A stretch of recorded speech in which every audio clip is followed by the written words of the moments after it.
So welcome to part two, wellness, living with Ayurveda. Last week we talked, we went through a lot of material last week with the kitchen. I know there's a lot to talk about. You could spend probably two or three sessions just talking about the Ayurvedic dietary recommendations and use of spices and herbs, especially if it's new to you. And I know when I studied in 2012, a lot of that was new to me. I mean, I never thought about using cumin or coriander other than, you know, maybe fresh from the garden, cilantro for forever. But anyways, here we are. And today we're going to talk about beneficial daily routines. And I think it's probably a really good idea right now. We were just saying before this meeting, kind of don't even know what day it is because we're out of our regular routine. So if you have a pencil and paper, take advantage of, you know, writing anything down. I will send off some notes later on. Someday in the near future, I'll probably learn PowerPoint. I'll be able to share slides with you. But for right now, I have like a show and tell, my great artwork, but we're gonna go through a lot of different things today. But before we start, over to my right side is a snapshot, a little picture of the patron saint of Ayurveda. His name is Davan. It's just a print, but the name is Davantari, and he is, you know, he's got a different, like a lot of patron saints, he's kind of helped establish Ayurveda, and he has holding an container of herbs and books and, you know, all these different things that we use. So I wanted to start off today acknowledging the yoga, the roots of Ayurveda in India, and I'm going to sing or chant a chant called the Mrittyunjaya chant. It helps us maybe focus for today. And so just sit back, take a breath, close your eyes, and I'll go through this chant. Om Takamayam Jajamahe Sangin Pushtivardhanam Urva Ruktamiva Bandhanam Nitya Muktakesha Mamratat Om. So this chant, I'll read you the translation. Indian mantras are very poetic. So this is, just take this as poetry. It says, Om, O three-eyed one, we beseech you, release us from obstacles, illness, and death, just as you release the ripened cucumber from the fragrant vine. So there you have it. A little bit of extra gardening. So we're going to talk today about healthful routines that serve your body and your mind and your spirit. And I'll start with a disclaimer that if you have any questions or if some of these recommendations you're not sure about, it's always good to check with a healthcare practitioner. If they're knowledgeable about herbs. If they're not, that's fine too, because they usually will recommend you, you know, look further into this. So I'm not making any recommendations personally to you. I'm giving you like a general guidelines, because Ayurveda is really based upon the individual. So I can give you general ideas, especially with the routine. That's a real general thing. And when we talk about a routine, why? Why? You know, you already probably have a routine that you like to do, but the Ayurveda's routine is based upon the cycles. And, you know, we know about cycles, the earth rotating around the sun, and the seasons. We have spring, summer, winter, and fall. And we even have that in-between season of, you know, a late summer. We used to call it Indian summer, but, you know, it's that kind of ripening time.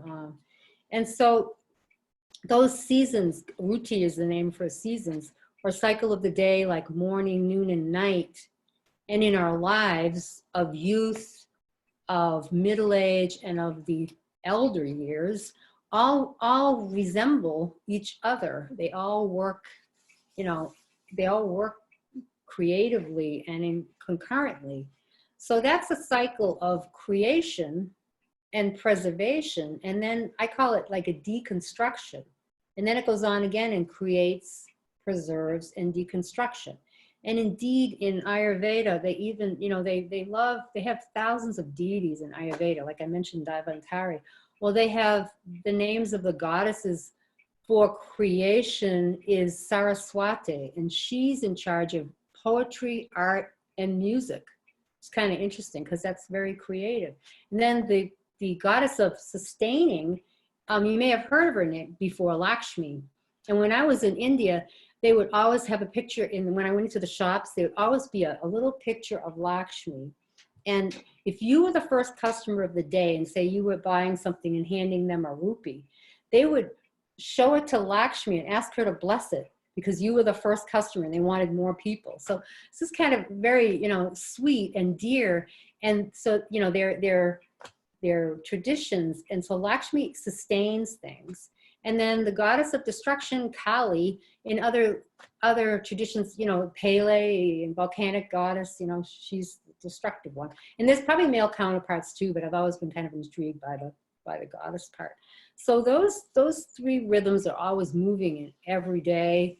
Sunrise, sun, you know, middle of the day, and sunset. And they move inside our bodies because we're not nocturnal, we're diurnal mammals. It's amazing, but you know, we're animals. So in Ayurveda, the daily rhythms are called achara, and the rhythm is called achara, and the daily rhythm is called dinachara. And I made this chart, and I think it's going to show it backwards. Yeah, it does. Everything's opposite. But I made it into a pie into 3 sections because that's basically what happens with Ayurveda. We have 3 different parts to the day. Think of a clock as 12 at the top and 6 at the bottom, and then 10 and 2. So you have that division of the pie circles. And each of these rhythms have different doshic qualities. For example, the time from 2 to 6, whether it's AM or PM, is the Vata time. That's the time when things are lighter and airier.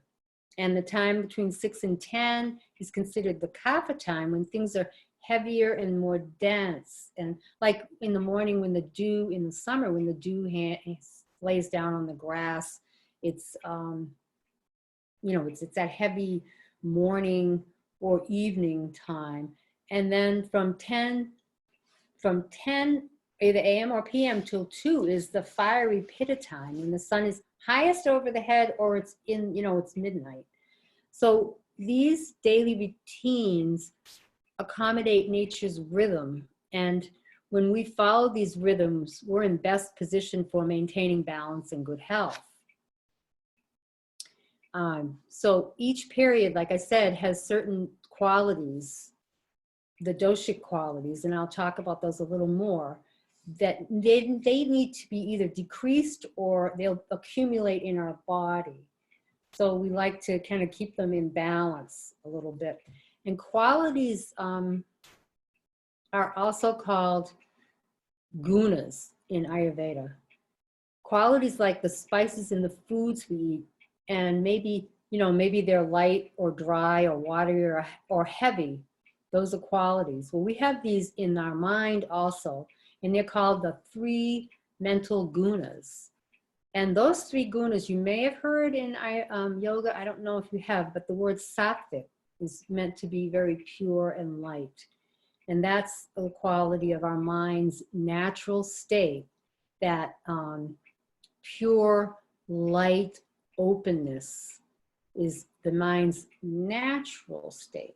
Be nice if it always stayed there, but of course it wobbles and moves around because the mind is, you know, the monkey mind. It jumps and grabs at things and runs away from other things. So we have other things happening in the mind, but our curiosity and innocence and openness and receptivity reflect the pure mind. Think of it like a lake. I like to think of it like a lake. When a lake is still and you look into the water, and you can see the reflection of everything around the lake. Maybe you see the trees perfectly. It looks like you could almost dive in. You see the rocks reflected, you see the sky, and it's just amazing. It reflects whatever is there. And there's just, you know, just the experience of that.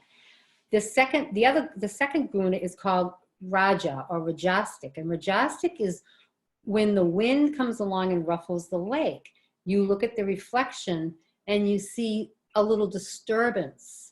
You see things stirred up, and you may see images that look distorted. Like you look at the tree now with the ruffling in the lake, and it looks like little lines. It's not as clear as the tree, the natural tree. So that's, Rajastic has a quality of disturbance, but it also has some good parts. But eating, if we feed the mind with a lot of, say, news, for instance, or anxiety, that can cause a Rajastic state where we're just like, you know, no more. So there's ways in Ayurveda to kind of balance that. That's why I'm mentioning it. The third guna is called Tamasic. Tamasic's like the muddy water. The lake can't reflect as much because of the muddy bottom, but there is a steadiness in that inactivity. Too much Tamasic creates depression. The famous line, though, that the lotus grows from the muddy bottoms of the water, shows you that Ayurveda, once you think you've got it, like, oh yeah, I really understand that, they'll go, however, it could be this way. And you go like, no. So there's a lot of complexity here with that, those gunas. So why am I talking about those? Just to exemplify that these gunas or qualities are always moving in the mind. For example, the Rajas guna is like the pitta, like it has qualities of fire. And that's the time of day between 10 and 2, say a.m. Okay, it has qualities of fire, accomplishment, and goal setting. That's also the qualities of middle age. You go to work, you have responsibilities, maybe you get married, you have children, whatever it is. That's the pitta time of life. So, and then you have tamas is like kapha. Kapha is the earth and water. It can be dull and out of bounds, but it also is steady and solid. So the time between 6 a.m. or p.m. and 10 a.m. or p.m. is that really solid time. Like the sun is beginning to come up over the horizon. Things are very solid, and it's a great time for morning routine of exercise. You'll build better muscles if you exercise in the morning. That's one of the things we'll talk about later. And let me go on to sattva, the air and space, pure mind, meditation. That's an example of a sattvic mind, of creating sattva. So Ayurveda categorizes and helps us understand it because they do this categorization. We have creation, which is vada, sattva, preservation, pitta, rajas, and deconstruction of structure, which is tamas or kapha. And I mentioned already about the Indian assigning the goddesses. I've got my notes just kind of jumping around a little bit. So we follow these times, and let's dig into this and unpack, like vada time, 2 a.m. to 6 a.m. Well, most of the time we're sleeping during that, hopefully, the 2 a.m. in the morning. But that's the time of day, a.m. and the 2 a.m. to 6 a.m. when it's light and dry and changeable, the atmosphere. So grounding and purification are key words for this time of day. Activities would be sleep, elimination, maybe oil massage called Abhyanga, which we'll talk about later in other episodes of the wellness, and then followed by a shower or meditation. And I also do in the morning, when I get up, I do a cleansing of the senses, the eyes, the ears, the nose, and the mouth. And I'll follow by a shower. So I'm going to talk about that right now. What does that mean? not every day, and you've probably seen this before, the Neti Pot. You've probably heard about this before. This is my travel Neti Pot. Shows this girl. She's like she's pouring the water in her nose. I could demonstrate this, but I'm not gonna. So here's the pot. You put warm water in the pot with a little bit of salt, just like a pinch of salt, and you drain it through a nostril, and it comes out, and then you do the other side, and it clears. It helps remove debris from the sinuses. Now this is general. Not everyone should be doing this all the time, but generally speaking, this is a good practice. But I always follow this Neti Pot with oil in my nose, and I either take a dropper full. This is actually banyan nasya oil, which I really like, and I just take a dropper and I put it. Actually, I'm going to do it. Put it in the nose, and then do the other side. And then we'll just, why not? Almost didn't get it in. Put it on the other side, excuse me. And there you go, you're good to go. So it lubricates at the same time, because you don't want to dry this out too much. But I have to say that in cold, flu, and allergy times, the Neti Pot can be your ally. And you don't have to get a plastic one. I actually have a beautiful one I got from the Fair Share Co-op. In Norway. No, it wasn't Fair Share, but it was another place. It's ceramic, and it's quite lovely. I haven't broken it yet. So that's a good practice for cleansing. And then the other thing I do in the morning, let me grab this, is I have a tongue scraper. And I'm not going to demonstrate this one either right now, but I'll show you what it looks like.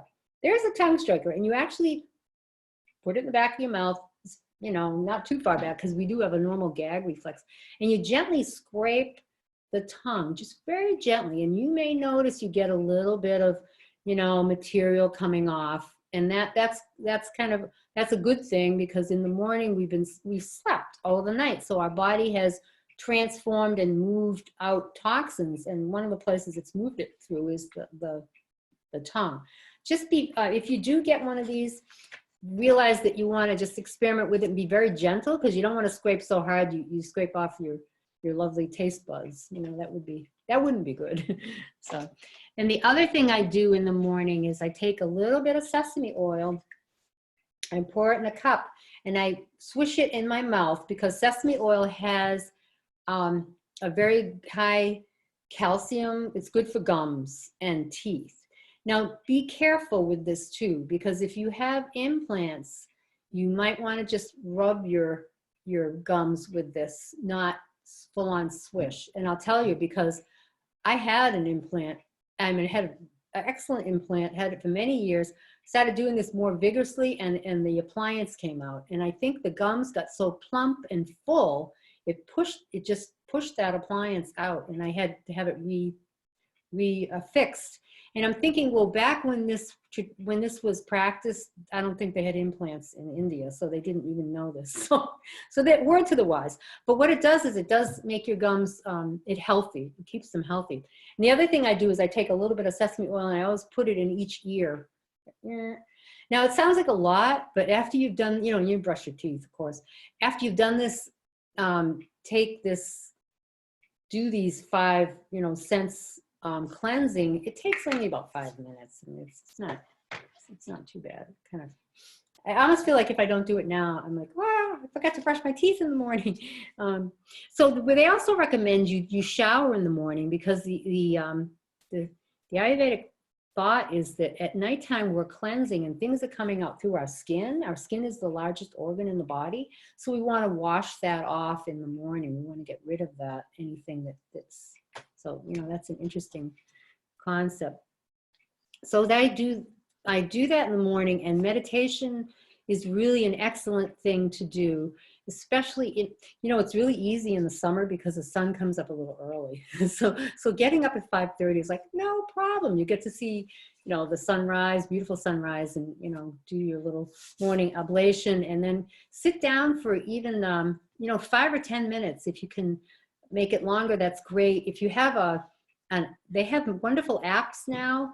I have an app that will set the timer. So I just set it on my iPad, press start, and I sit there, and I don't have to think about, whoa, what time is it? And you know, my mind doesn't always stay with meditation, usually starts wandering off. And then I'm like, well, maybe I should do some breathing, alternate nostril breathing, whatever it is to help you settle in for the day. But meditation does create that little seed of sattva. So it helps with keeping a balance in our everyday life. So from 6 to 10, you know, that's the next time. The kapha time is 6 a.m. to 10 a.m. And that's the building time. Think of kapha as, you know, a building. Like I mentioned in the morning, the dew is on the ground. The earth is heavy and wet. It's the best time for exercising, for building muscle. And it's also good to move because it's the opposite of kapha being kind of heavy and slow. You're moving. And that's, you know, always a good thing. So having breakfast, of course, is important in the morning too, like breakfast. And then we move on to the pitta time, 10 a.m. to 2 p.m. Now that's a time of intense, sharp energy. And the nourishment is the key word for pitta at midday between 12 and 1, when our digestion is at our peak. So it is always advised, it's really advised in Ayurveda to eat your biggest meal at noontime. You have the best chance of assimilating it and working with all the nutrients, and having a lighter supper. In fact, some people say, well, we might remember supper you could think of as soup, like super. So you can think of it like that. So that's what I have to say about, you know, the daytime. When we get into Vata time, 2 p.m. to 6 p.m., there is an alertness and exhilaration and creative time. It's a good time for reading, for creative work, for writing. And we might notice a dip in energy around 2 p.m. Sometimes that's because, you know, our kidney chi is kind of dipping down. We're feeling a little tired. Always a good time to have a, you know, maybe have a snack of, I have something to show you. Let me get you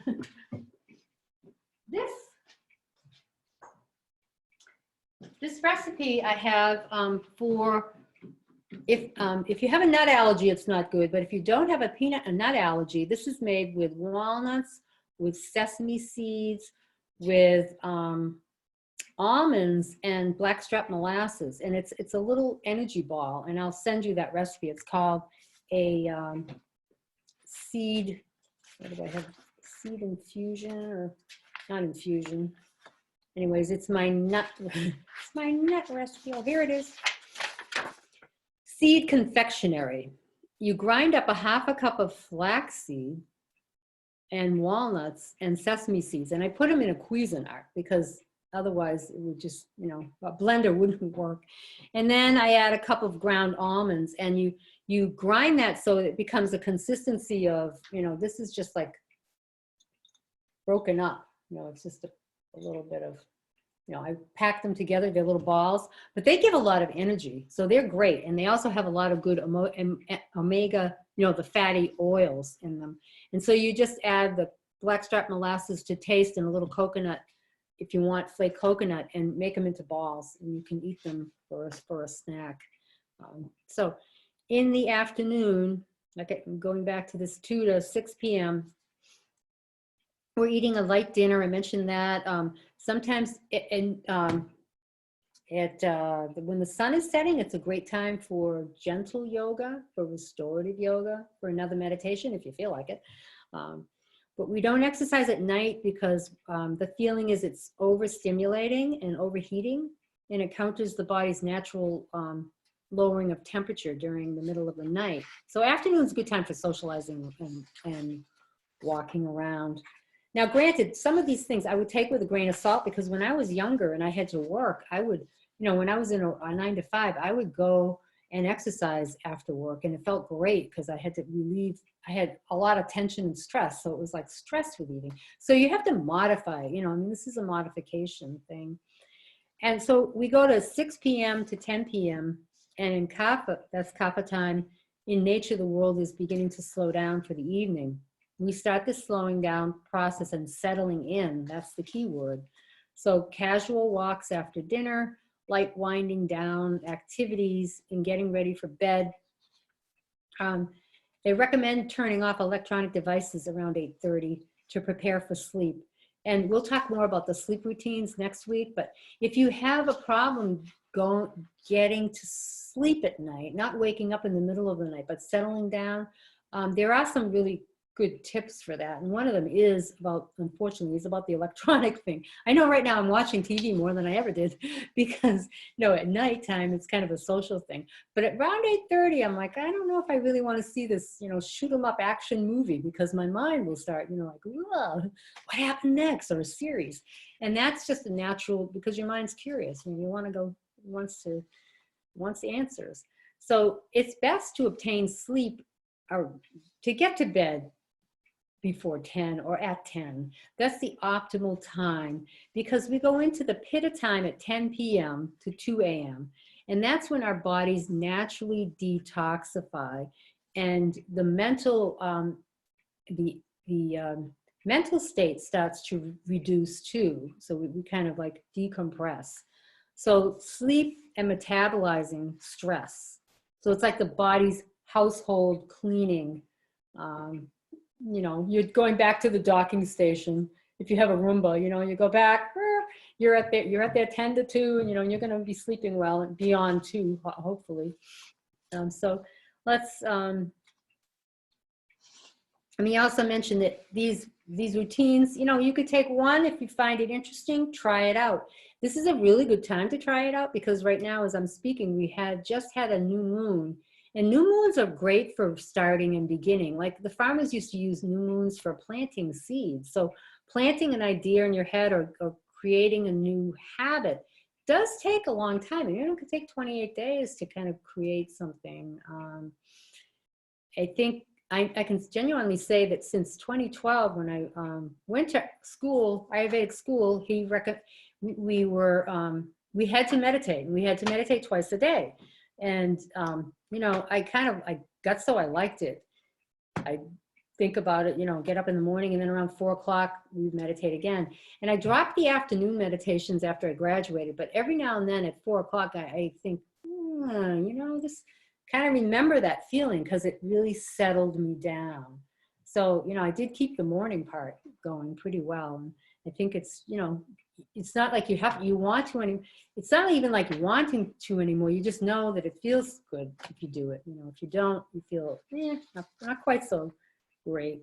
So I've got some time for recipes, more recipes. I've mentioned about these balls, these like a seed confectionery, and there's also something called Indian buttermilk, which is, it sounds strange, but it's really a very light mixture of yogurt. It's to drink before your largest meal of the day. This drink is considered a wonder drink because it increases our digestive fires and it balances the doshas. I'll go back in my kitchen, show you the, right here, already mixed up. In a mason jar. You actually don't refrigerate this, but what it is it's a little bit of whole yogurt mixed with water, and you mix a very small amount of yogurt, a quarter of a cup of yogurt to a cup of water, so it's a 4-to-1 ratio of water to yogurt. When you do this, you end up blending it in a blender and taking off all the milk fat on the top, so you take off all the bubbles before you drink this. So it makes it more friendly for the body, and it actually provides probiotics. Like I said, this drink is usually consumed before the meal, like 20 minutes before your meal.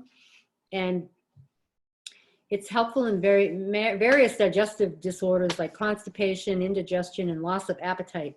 And according to Ayurvedic lore, a person who drinks this will never fall ill, and disease cured with buttermilk will never reappear. Now, again, take it with a grain of salt. That would be nice, but it is a good drink because it clears the channels in the body. And I talked about this in a meditation we did on Monday about the microcircuitry that we have that are you know, we have channels, physical channels we know about, our veins, our aorta, you know, different channels in the body, but we have microcircuitry channel too. And this drink kind of clears everything out. So it's a good drink to have considered during midday, not at night. So I mentioned it's 1 part yogurt to 4 parts water. And then you take a pinch of cumin powder and a pinch of sea salt, and you blend it in a blender on low for about a minute. Or you could shake it in a mason jar, but you'd be doing it for a long time. And then you have to take off the bubbles. You don't want to be drinking that. This doesn't need to be refrigerated, but it has a short shelf life. So I made one, I already drank like half of this because I made a cupful. So I drank half of it this morning. Excuse me, before lunch today. And I'll probably just have the rest of it before my evening meal, you know, because it won't, you really can't refrigerate this. It doesn't, you know, in Ayurveda, they didn't have refrigerations back when they were using this. And even now, a lot of, I know I've studied with a couple of Ayurvedic teachers, and they shake their heads about refrigeration. I'm like, well, you got to have it, but they feel like it dries things out and it changes the food, you know. I don't know. I'd be sad without my refrigerator, but anyways. So let me talk a little bit about, let's back up a little bit. Talk about optimizing digestion. Because what does that mean? If we optimize our digestion, we, well, this is what my Ayurvedic teacher said. Ama develops when food or experiences is not completely digested. Each time we eat on the run or run right after a meal, digestion is hindered. Ama, that's AMA, will be created in all but those with the strongest digestive power in this setting. The classic Ayurvedic text gives guidelines to encourage proper digestion and to prevent the creation of ama, which is undigested food, because that lines the GI tract and ends up lining the stomach and gets stuck and kind of clogs up the system. That's the theory. These guidelines can be organized in terms of improving digestion itself, picking and preparing foods that are better suited to complete the digestion, and optimizing the environment. So optimizing the environment means eating undistractedly. It means right now I'm sitting at my dining room table. I won't show you, it's got a lot of stuff on it. But at nighttime, I like to clear everything off. I have a tendency, it's so easy to start looking at the phone when I'm eating, and I'm like, no, I'm gonna just take it away and sit and look at the food, because your digestion starts before you even eat. It starts by looking. You know, you're looking at that food, and it creates this hunger. Just saying that makes me kind of a little bit salivate. So eat when you are hungry is the first rule about improving digestion, and don't eat when you're not hungry, and eat to only 75% full. And they talk about this plate, like if you look at your hands and you think about the food being as much as your 2 hands can hold, that you want your stomach to have a quarter empty, because it's like it churns like a washing machine. So it needs to have that space, the stomach does, to move the food around. And I guess new washing machines don't do that anymore, but think of that churning motion that goes on. I remember as a young person, I mean, I never follow that advice. I can remember Thanksgiving's feeling so stuffed, you feel like you're gonna fall over, you know, but I paid the consequence. I remember as a child, I'd say to my mother, Mommy, I have indigestion. I was trying to say indigestion, but as I was 5 years old, and as a little child, because of my constitution is a little Vata Pitta, I was getting indigestion because, you know, I probably ate something that was a bad combination or too much of whatever. So he also mentions don't eat until the previous meal is digested. So that's about 3 to 6 hours. So all this, you know, little snacking in between, unless you've got some low blood sugar level, something going on, it's good to try to, you know, think about that, have an empty stomach. Make lunch the largest meal of the day. Avoid large amounts of liquids before or after meals. Now, drinking cooked water is, you know, okay, but having lots of liquid when you're trying to put food in your stomach kind of ends up at cross purposes.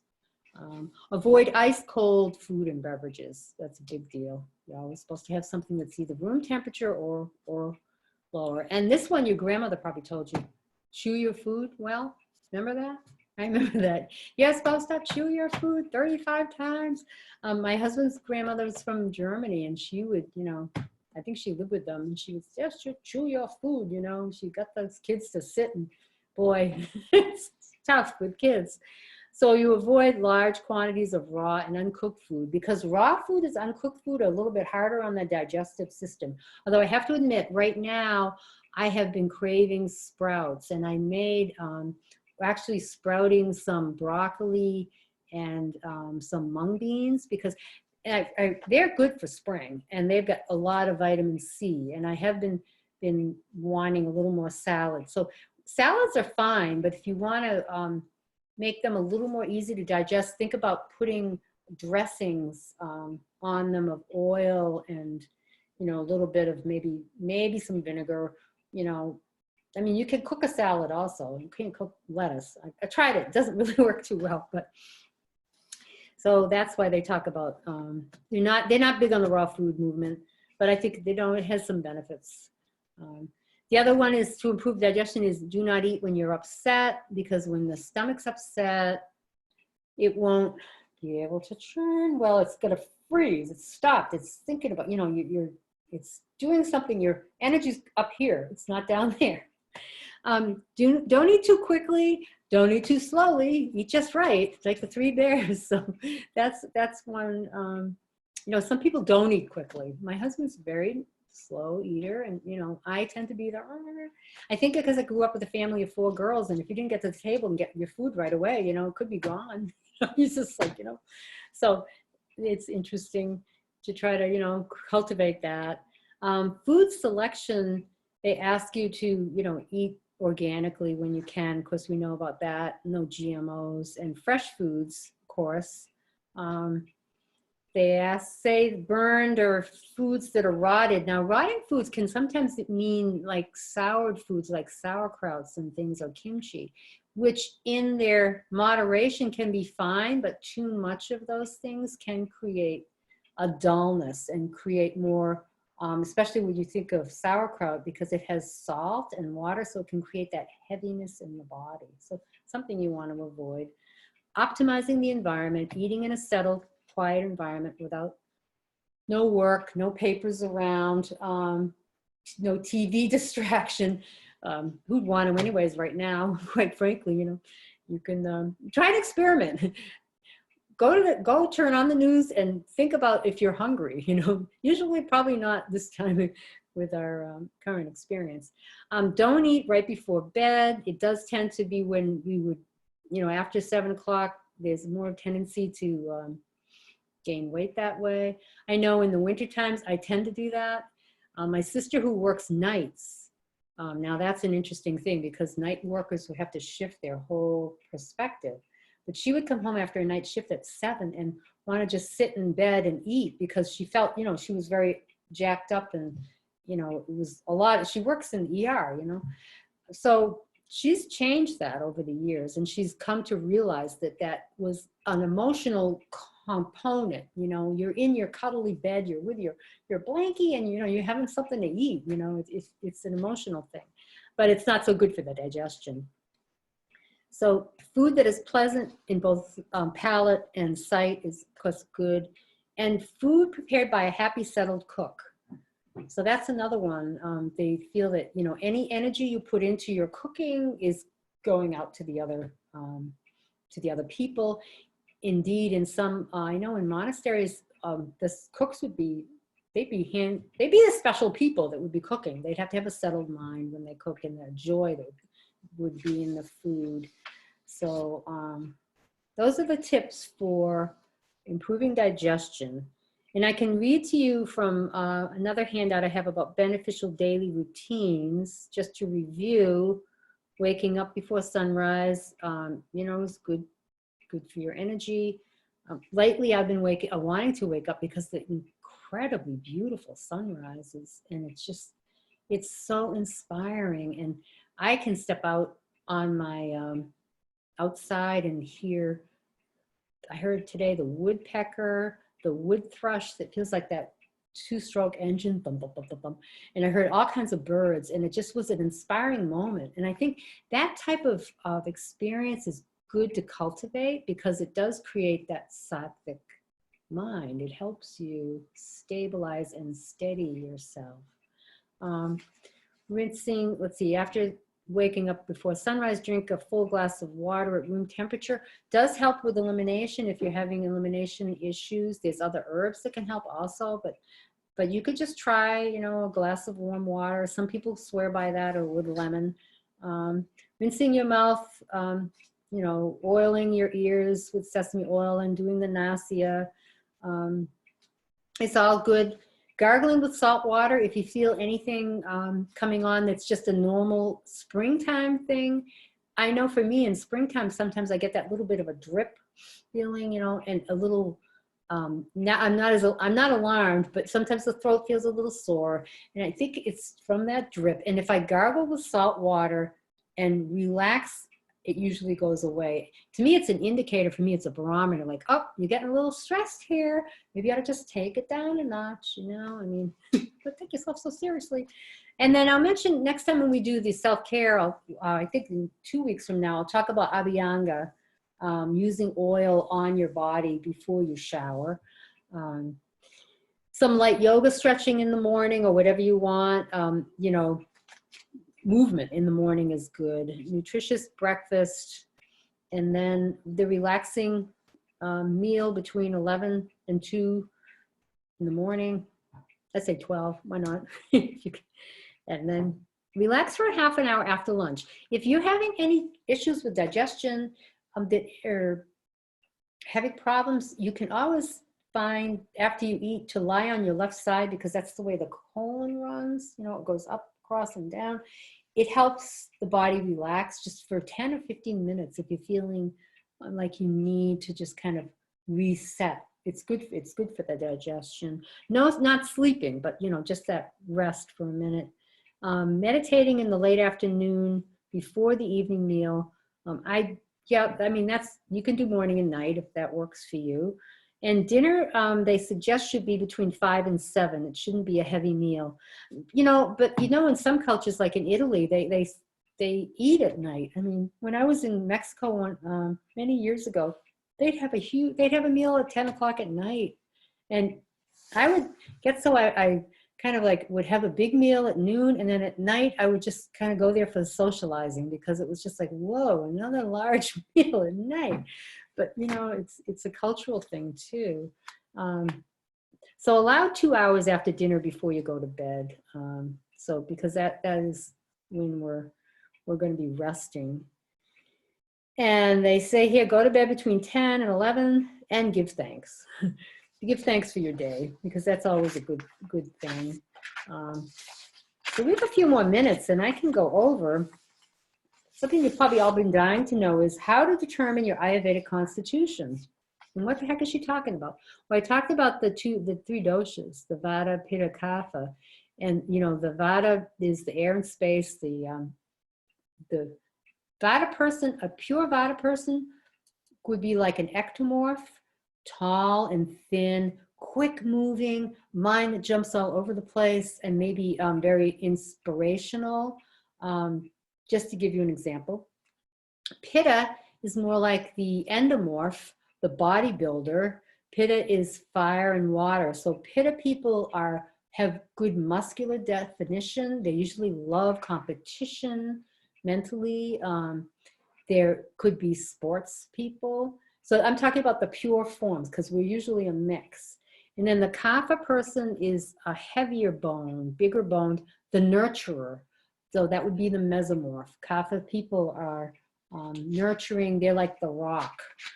So there's mental, you know, there's mentally people can be Kapha, Pitta, or you know, Vata, Pitta, or Kapha also. I mentioned that with the Gunas. So with, we're born with a constitution, depending upon what happened at conception of the elements that were how many, you know, how much space, how much fire, whatever. So we're born with a constitution.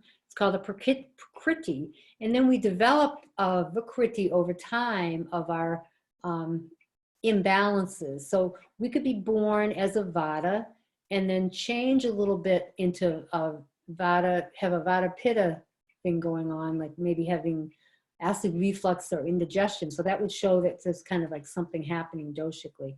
So how to determine your constitution, if your frame is, if you're tall or short, you could have the vata piece to you.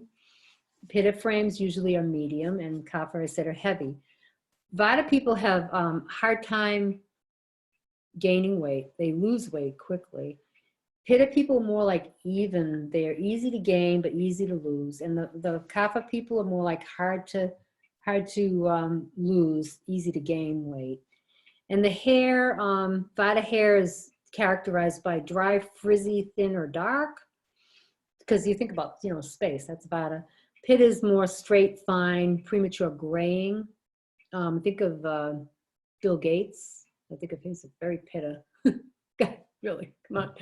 And then kapha are cool. I'm sorry, their hair is oily, wavy, and thick. So we are combinations.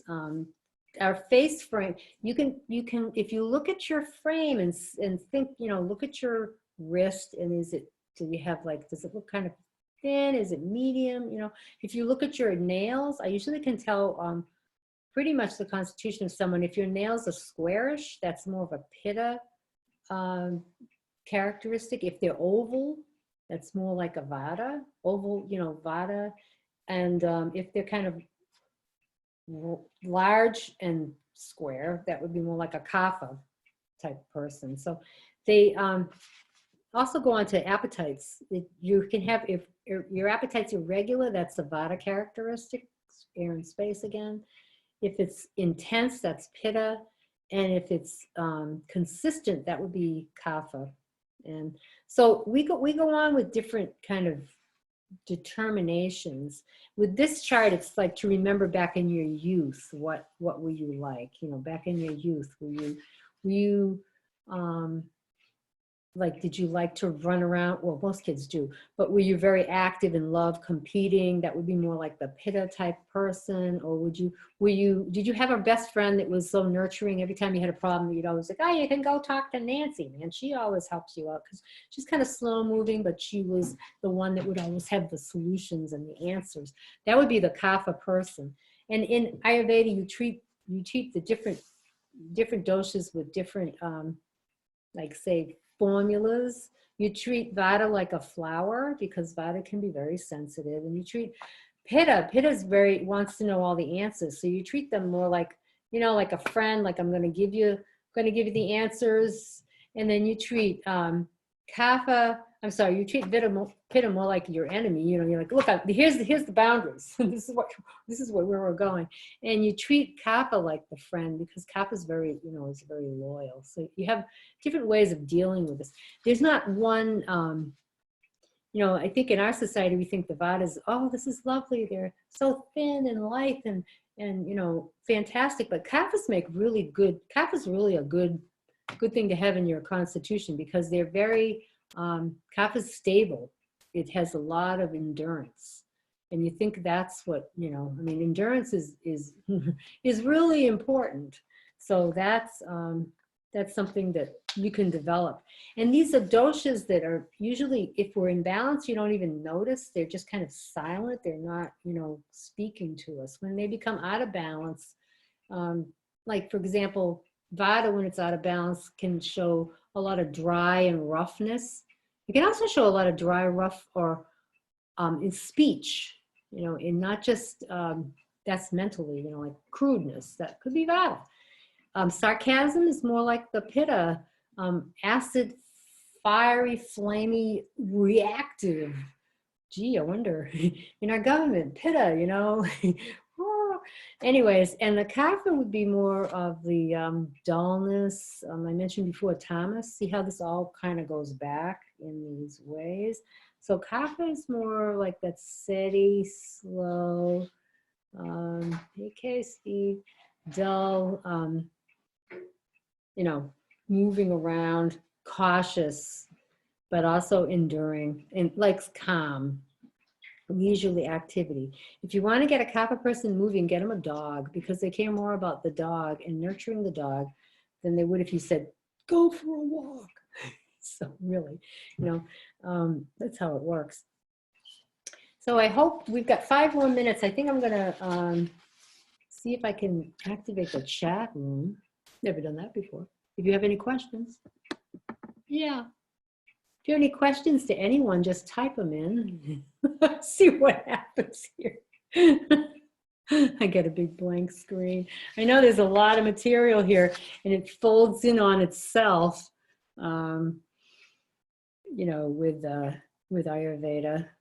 But if you have anything you want to ask me about this, or last week, programs for improving digestion. I hope I didn't take my screen and make it blank. Probably not.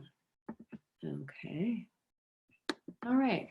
Well, if not, we'll probably end here, and let me just go to next week. Next week, we're going to be talking about beneficial sleep and rejuvenation. So tips to ensure a restful night's sleep that over time builds strength in the body. We'll talk about that. And then the following week, we're going to do a little more with self-care, discovering ways to make home. Oh, we got one chat. Make home. Thank you. Make our home remedies. Thanks, Diane. Good. So I think I'm all talked out. It's a lot of work, but I thank you very much for joining me. And like I said, you can always email me questions, anything you want clarification with, because as I teach this, yes, I will send you the recipe. Thanks for mentioning that. I'll send you the recipe for the takara, which is, I was taught it as lassi, but it's not a lassi because lassi has lots of sugar in it. So this is just the Indian takara. And I took this a lot over the summer last year, and I found it really helpful. It really felt like it helped my digestion steady itself, and it gave me more energy. So, and then I'll give you the recipe for the seed confectionery, because that's a good one too. And we will see you next week, if not before. So thanks for joining. Bye-bye.